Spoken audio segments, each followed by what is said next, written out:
Hey everybody, I'm Dustin, the audio opinator, and I'm very excited today to get to bring the story of this DAC to YouTube. So I put a video of this up last weekend and it blew up. So I understand why, because this thing looks like it could blow up, possibly. So no, I'm joking around. This is my friend Jason here. He is the maker of this, and I'm excited to hear how you came to this point, because this actually kind of caused me a lot of problems last week when you brought it and played in my system, because it showed a lot of weakness in my system. So the sound from here is just there's so much meat on the bone, and just there's nothing lacking in it to me. It's just strong source signal. Yeah. So yeah, tell us all about it. Yeah, great. So I think the thing that people key into is this pack of ultra capacitors that are right here. I'll get to that in a moment, but really what this is about is this is about 90% power supply, 5% streamer, and 5% DAC. Okay. And so where we start with, with the power is power comes in here. It's going to feed. I've got one toroidal transformer here, switch mode supply here, and another switch mode supply here. Right. So these two supplies, this toroid and this switch mode power supply, they feed 3 boards that charge this bank of ultra capacitors. And each of these caps is 3,000 farads. That's not microfarads, it's farads. Yeah. And there's 10 of them. There's 2 pairs of these, so 4 total, that equal 5 volts. So I have a +5 and a -5 rail that feeds the DAC. And then I have 6 here that supply the 15-volt supply that supplies the DAC chips itself as well. So that's kind of the nature of the power supply. All of this is based on Ian Canada's boards, which anybody can go on Ian Canada's website and see his UC Pure is basically his ultra capacitor power supply boards, which both charge the boards but then also power the rest of this. The great thing about that system is it decouples the inlet source, so in this case the toroid or the switch mode supply, from the capacitor packs, so that you don't see any of the noise that may be coming in from either your AC line or from the switch mode supply. So it really is, the idea is keeping the supply as pure a DC signal as possible. So there's an additional supply underneath the streamer down here, which is a battery pack supply. And that supplies just the streamer. And the streamer is based on a Raspberry Pi. And I've got a Raspberry Pi 4 here that's running ROPI and running as a Roon bridge. So most of the time I'm just running it with Roon. So I've got the Pi here, battery pack down here that's being fed by a 5-volt supply off of this board, or this pack, and then there's the Raspberry Pi here. There's a shield there which also cleans up the power a little bit more to this receiver, which allows me to have I2S or USB or SPDIF through coax or Toslink here. And then up another level is the first in, first out buffer and reclocker. And that's really where the clock is. This thing is absolutely outstanding. I cannot say enough about how good the clocking on this is. It's pretty great. And then it's not that big. It's not that big, but you can see the wee little clocks in there. And then this is another shield. Here is just a monitor which allows me to switch sources to the DAC. Up top here is actually just a I2S to PCM converter. It's basically a DDC. This is critical because it allows me to run to a balanced signal out here, because I'm running 2 DAC chips here. Okay. Yeah. So that's the streamer section. It's a really straightforward Ian Canada streamer setup. Anybody who is familiar with Ian's stuff knows it's excellent. It's really well designed. It goes together like Legos. It works really, really well. And especially when you have a really clean power supply on it, it's outstanding. So that's what this is.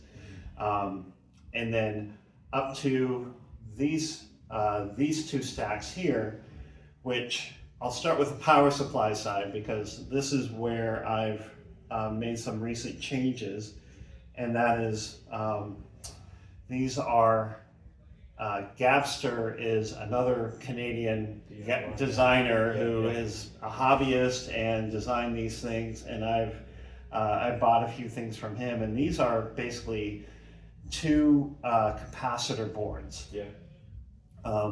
So each of these boards here are a plus and a -5 power rail. And that's important because the chip, the DAC chip, which is a Philips TDA 1541 chip, which is an outstanding chip, but it's also 45 years old and isn't made anymore. That requires both a plus and a +5 and a -5 volt supply. It also requires a 15 volt supply. So there's 3 power supplies that are required for the chip, and I have 2 of them. So each of these stacks has a plus and a 5- rail, and anybody doing math may wonder, well, you've got 2 of these, well, you only need 1 for that. Well, the output stage requires a plus and a -5 volt rail as well. So you've got the DAC section here, and then you've got the output section here. So I'm sorry, I got a little bit lost. So yeah, these supply a plus and a -5. Yes. And one goes to one and one goes to the other. Bingo. Okay, I just want to get exactly. And then there's one more board in here, which is providing more capacitance for the 15 volt supply into the chip. Okay, so I've got, and these can be filter boards. So you can feed a switch mode supply or something else into these, and it will filter out the noise on them. I'm running it strictly as capacitance, and mostly to lower the ESR to each of these so that they have more immediate power, but also to separate the power demands from the chip to the output stage. And so each of these 2 stacks of DAC chips has its own set of boards and capacitance. So I'm really trying to separate the demands of the output stage from the chip. So again, it's just more power supply down here, is all it is. Once we get up to the chip, these are again Gabster designed boards. You can get them from his website, and I think they're really well designed. They sound really good. They utilize the 1541 chip really well. There's lots of shielding on this. You can see there's shielding between each of these film caps here. Each of these is a WEMA film cap. Looks like they're grounded as well. And they're grounded to earth as well. So that's reducing noise and crosstalk on the chip itself. And then there's more shielding out to the output stage. The output stage is an op-amp output stage, which some people might think, well, don't you want to do a discrete or tube output stage or output transformer output stage, but this sounds really good. I've been really happy with it. Ever since I've heard it, I haven't really been tempted to change it. Not really. Right? It doesn't inspire you to change No, things, right? no, it sounds really, really good. Yeah. It's well designed. And then that just comes out to my 2 XLR outputs. So, yeah, for the most part, I'm using the streamer as a digital source through Rune, coming up through the streamer stack out to here, DAC chips to the output stage, out to there. Yeah, balanced and RCA outs. Yeah, so I can run single-ended if I want to, and the single-ended is simply running off one leg of the balanced output is all it's doing. But you know, everybody keys in on all of this. Everybody sees those big cats. And this is the beating heart of it, right? Right. You know, is you've got pure power coming from all these farads out to these boards, and that's really the idea of all this out here, is to make sure that these are charged, feeding these clean power, so that these get all the power that they need. Sorry, and you've added a screen. This I added just a few days ago, and it's so Ropey does support touch screens, and so I've added the touch screen here, which allows me to just see what's playing and control playing forward and backward and so forth. And you know, it's nifty. It's not necessary. It's not necessary. But it's nifty, and I like having it.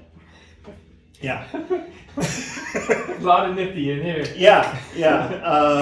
But so, yeah, what a great creation you have here. All right. Yeah. Thank you. Yeah. I'm pretty pleased with it. So. Yeah. Awesome, dude. Thanks a lot. Okay. All right. And yeah, everybody, Jason and his DIY DAC. Thank you.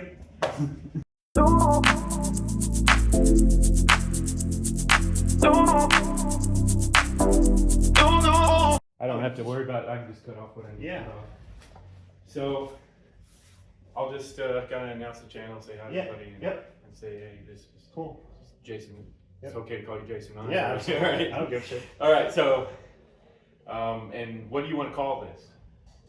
This is right now. This is the DAC with Jason's, too many names. Jason's DIY DAC. Yeah, that's great, right? Okay. Yeah. All right. So, hey everybody, I'm Dustin, the audio opinator, and I'm very excited today to get to bring the story of this DAC to YouTube. So I put a video of this up last weekend and it blew up. So I understand why, because this thing looks like it could blow up, possibly. So no, I'm joking around. This is my friend Jason here. He is the maker of this, and he's going to share a story about how we got to here, right?